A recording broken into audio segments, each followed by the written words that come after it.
টানা ৭৭ কার্যদিবস অনুপস্থিত থেকে বিএনপি নেতৃত্বাধীন বিরোধী দল সংসদ অধিবেশনে যোগ দেওয়ার পর প্রথম দিনেই উত্তপ্ত হয়ে ওঠে অধিবেশন কক্ষ। তত্ত্বাবধায়ক সরকার ইস্যুতে প্রধানমন্ত্রী শেখ হাসিনাকে নিয়ে কটূক্তি করে বিএনপি দলীয় সংসদ সদস্য রেহনুমা আক্তার বক্তব্য দিলে দুই দলের সংসদ সদস্যদের মধ্যে তীব্র ঝগড়া শুরু হয়। এ সময় স্পিকার এবং সরকার ও বিরোধী দলের চিফ হুইপের কারণে পরিস্থিতি শান্ত হয়। পরে রেহনুমার বক্তব্য এক্সপাঞ্জ করতে বাধ্য হন স্পিকার। এর আগে বিকেল ৫টা ১২ মিনিটে বিরোধী দলীয় নেতা খালেদা জিয়ার নেতৃত্বে তারা সংসদে আসেন। খালেদা জিয়ার সংসদে এলেন টানা ৮৩ কার্যদিবস অনুপস্থিত থাকার পর। ১৯৯১ সালে আপনাদের নেত্রী গোলাম আজমের পা ছুঁয়ে সালাম করেছিলেন।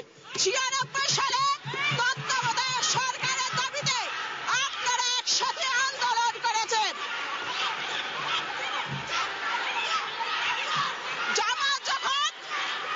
জামাত যখন আপনাদের সঙ্গে যায় তখন হয় সঙ্গী, আর যখন আমাদের সাথে আসে তখন হয় জঙ্গি। মানে স্পিকার, কথা দিতে হবে, কথা বলতে এসেছি। একতরফা কথা বলেছেন, আমরা কিছু বলিনি, আমরা আসিনি।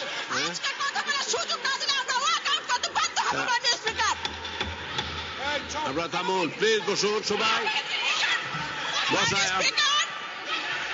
আপনারা বসুন, যার দ্বারা আসুন আপনারা বসুন প্লিজ, আপনারা বসেন।